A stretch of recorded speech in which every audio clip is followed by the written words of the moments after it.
Button choco chip cookies క్రిస్పీగా చాలా రోజులు నిల్వ ఉంటాయి. పిల్లలకి స్నాక్ బాక్స్లో ప్యాక్ చేయడానికి చాలా బాగుంటాయి. ఈ రెసిపీ కోసం బటర్ని మనం మెల్ట్ చేసి గీలాగా చేసుకోవాలి. ఒకవేళ మీ దగ్గర గీయే ఉంటే డైరెక్ట్ గీనే తీసుకోండి. గీని కూడా కొంచెంగా వేడి చేసుకోండి. ఇలాగా గీ బాయిల్ చేసుకున్నాక కొంచెం చల్లారనివ్వాలి. మరీ బాయిలింగ్ది తీసుకోవద్దు.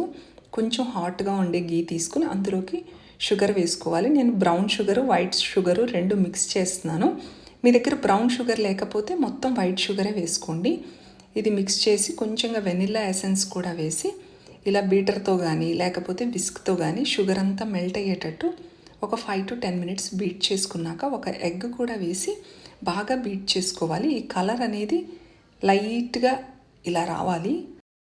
లైట్ పేల్ ఎల్లో కలర్ వచ్చాక 1.5 కప్ మైదాలోకి 1/2 cup baking soda, 1/2 cup baking powder, కొంచెంగా సాల్ట్ వేసి మనం డో అనేది ప్రిపేర్ చేసుకోవాలి. ఈ ఎగ్ మిక్స్చర్లోకి మైదా వేసి డో అనేది సాఫ్ట్గా ఉండాలి, స్టిక్కీ డో ఉండకూడదు.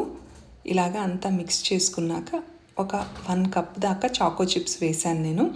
ఒకవేళ మీకు మరీ స్టిక్కీగా డో ఉంటే కొంచెం మైదా కలుపుకోండి. ఇలాగా మనకి అతుక్కోకుండా బాల్స్ అనేవి రావాలి. ఇలా చిన్న చిన్న సైజెస్ చేసుకుని పైన చాకో చిప్స్తో డెకరేట్ చేసి ప్రీ హీటెడ్ అవెన్లో 10 to 15 minutes బేక్ చేసుకుంటే కుకీస్ రెడీ అండి. ఒకవేళ అవెన్ లేకపోతే కనుక స్టవ్ మీద శాండ్ కానీ లేకపోతే సాల్ట్ కానీ హీట్ చేసి 10 to 15 minutes బేక్ చేసుకుంటే రెడీ అయిపోతాయి.